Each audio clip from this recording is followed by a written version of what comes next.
see your license, please. This is the worst-case scenario. Last fall, a state trooper wounding an unarmed man as he was simply reaching for his license during a stop for a seatbelt violation.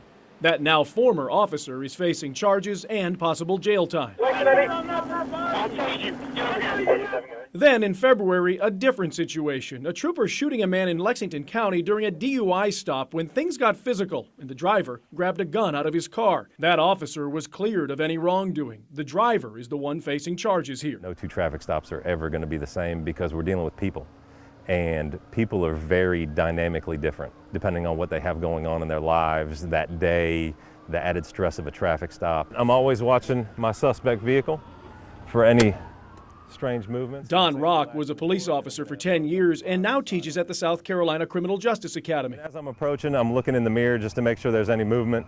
He walked Watch Fox News through a traffic stop, how he teaches recruits the process, what they should do, what they should watch for, and what people inside the vehicle should be doing as well. I didn't learn any of that in driver's ed, about if you're stopped by the police, what you do.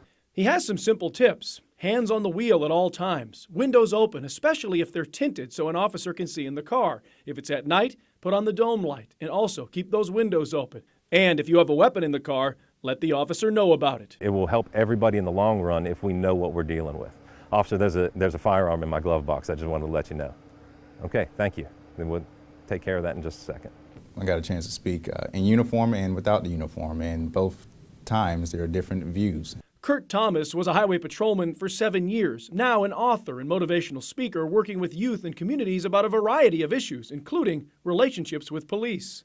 I just try to let them know whenever they get stopped, even though you feel an aggression because the law enforcement officer is stopping you, just don't think that I'm coming up there or the person is coming up there with a gun or to automatically take you to jail. That's not always the case. Sometimes we just want to warn you, hey, you almost got hit by a car. Did you know that? It's not a stressful situation just for the driver. It's a stressful situation for the officer as well. And it's a situation officers and drivers want to keep as low-key as possible.